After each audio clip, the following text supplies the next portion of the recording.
temps du plastique, dirait Léo Ferré.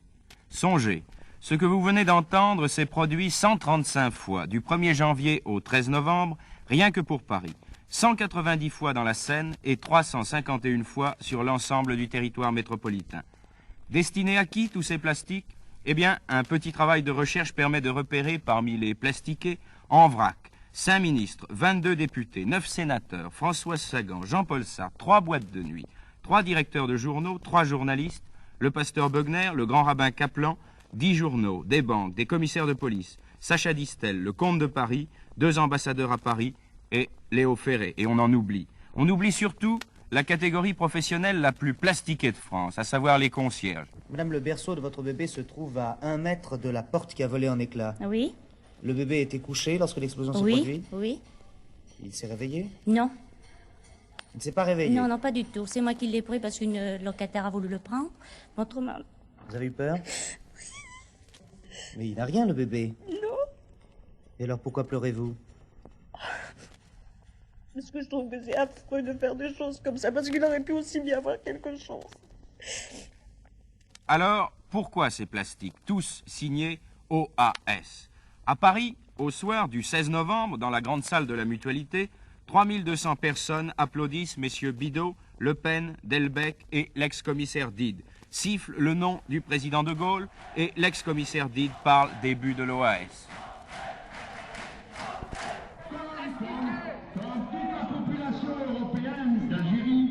Et une partie des musulmans sont membres de l'OAS.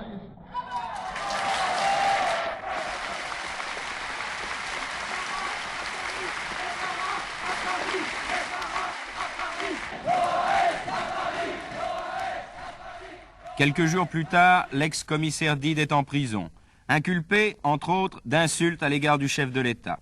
Quelqu'un, dans l'assistance, affirme l'avoir entendu crier « À bas le général Félon ». Mais il faut le prouver. Tandis que l'ex-commissaire rejoint à la prison de la Santé les ex-généraux, inculpés lors du putsch d'avril, la police enquête. La preuve de l'insulte n'étant pas faite, l'ex-commissaire Dide est alors transféré à l'hôpital Beaujon, internement administratif. Et c'est, à l'occasion de ce transfert, la folle nuit de la santé. La nuit du 2 décembre, les ex-généraux tapent sur leur gamelle Algérie française et bientôt sur les CRS venus rétablir l'ordre. Il y a des blessés.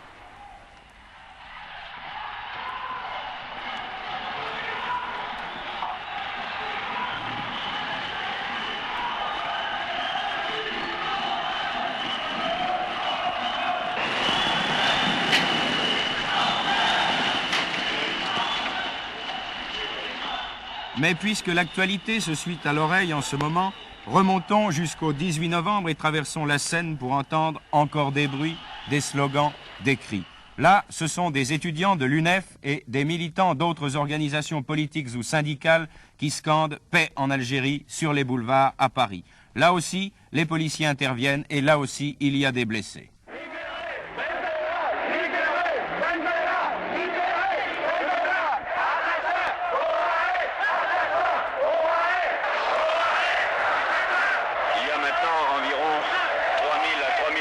Personnes au milieu de la chaussée, ralentissant la circulation qui suit, les automobiles suivent derrière, lentement, et le bouchon commence à être assez important et à s'étendre sur plus d'1 kilomètre.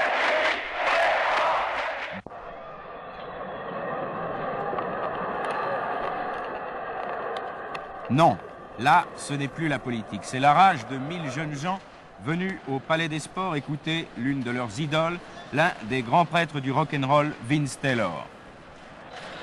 Le bruit que vous entendez maintenant, eh bien, c'est tout simplement les chaises qui volent en éclats et qui sont lancées par les blousons noirs. Et quelques jours plus tard, le mois de novembre s'achevait encore sur du bruit, des slogans, mais cette fois ce n'étaient pas des jeunes mais des vieux, et ces vieux demandaient un peu plus d'argent pour leur retraite. Augmentez la retraite! Augmentez la retraite! Pourquoi vous manifestez, monsieur? Parce que j'ai faim. Vous avez quel âge? 81 ans.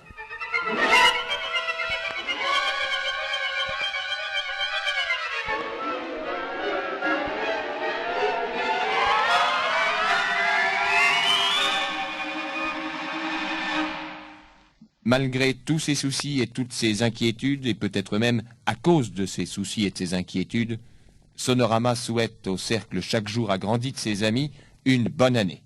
Nous espérons n'avoir à enregistrer ici, en 1962, que la musique de la joie et les échos du bonheur.